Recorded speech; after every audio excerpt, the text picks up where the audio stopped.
Let's hook up the Destiny 2 Limited Edition PlayStation 4 Pro.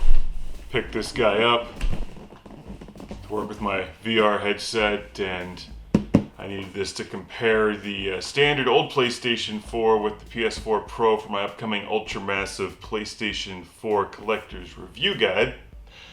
And I thought the white one looked pretty cool. Differentiates it from the gold and the wood-grained one that I have, and this one's got Destiny 2, so rather enjoyed Destiny 1. Let's plug it in and fire this guy up. Here's all the stuff you get. Cool looking box.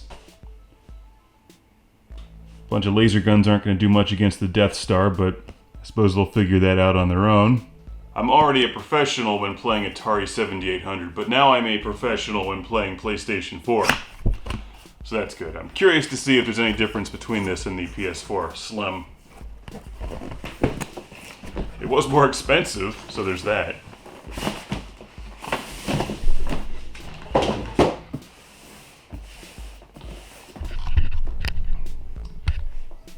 PS4 Pro System. I guess that was already taken by Atari. If we open the top of the box here, we have a quick... Doesn't matter. I'm not going to RTFM because there is Destiny to install.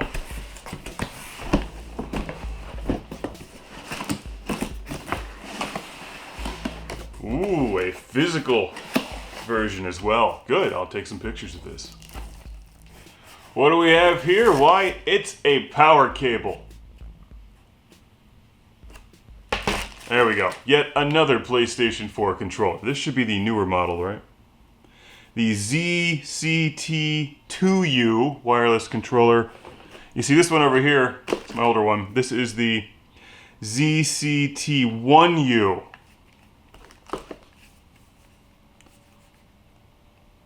They look very similar, but this one is so much different because it's white. Here it is. It's got a nice textured surface. That's good. That way it doesn't get all fingerprinted. It's got the 3-tier design here. The PlayStation 4 Slim just has 2 tiers, so this one gives you an extra tier or layer of cream filling, like an Oreo, if it was a vanilla Oreo. All vanilla. PS4 Pro. Alright, very professional. Let's hook it up. What's the back look like on this one?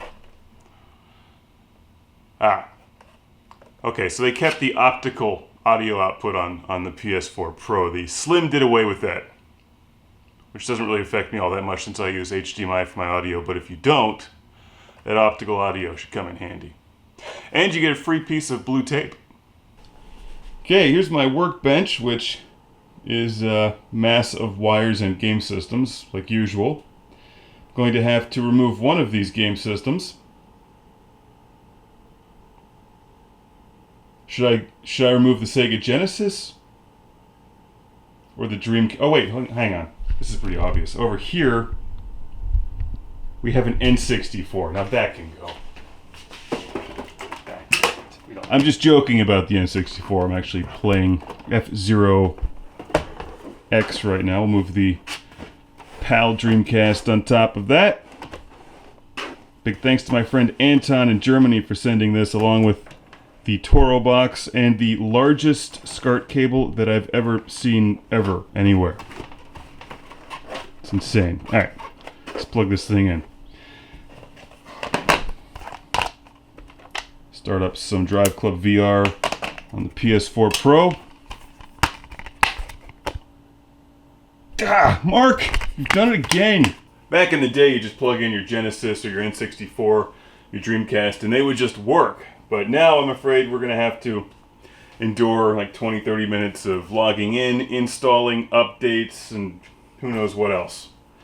So, I guess I'll see you later after I turn this thing on and give a full review soon. Is it any better than the PlayStation 4 Slim? We'll find out. Is it any better than the Dreamcast? I can tell you right now, no, but you knew that answer was coming. Where did they put the power button on this thing? Oh, it's hidden. Look at the blue light, which matches the blue swirl on top of my Dreamcast. And now we've got to do whatever this thing is. Please set the time and the date. Conveniently, it knows the time and the date. It's very smart. Alright, bunch of, I accept whatever horrible agreement you're making me sign. I was gonna do something obnoxious and plug a Sega Dreamcast game into it as my first game played on the PS4 Pro, but I can only imagine the internet outrage. How could he do something so horrible? So instead, I'm gonna shove in The Legend of Zelda for the Switch. Let's see if it'll fit in there. Now, where is the drive in this thing? I can't even see it. Is that it? Ah, oh no. Uh-oh. Now I've done it. I'll definitely edit this part out. This is truly remarkable. The PS4 Pro brings out additional details that I've never seen before in Zelda. I can't show it to you though, because nobody would believe me. And Soldiers of Fortune is a great game on the Genesis. Oh, this thing is ready, finally. It's about time. Gotta have priorities. Get some! I've actually been having a good time with this game. It reminds me of Shock Troopers mixed with like the Kari Warriors or something. It works! It has been set up! The PS4 Pro turns on, and I've logged into it. So now I will sadly remove Destiny from the Dreamcast and install it into the PS4 Pro. So I'll see you soon with some reviews of this thing, reviews from this thing, videos of this thing, and of course you'll see it in the upcoming PlayStation 4 Ultra Massive Collector's Guide.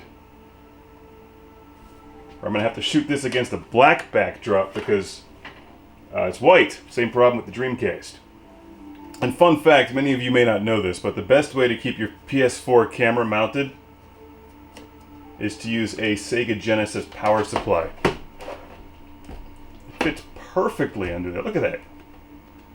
It's like they made it just for that thing. It's not going anywhere now, and it has some additional blast processing. Classic Game Room has been brought to you by the Ultra Massive Video Game Console Guide. 230 pages of video games on Amazon.com, Retro Megatreks, and how to make a video game review show that doesn't suck. And Jesus number 2. Welcome to the Patreon Lord Carnage Club, being shouted from a turbo volcano.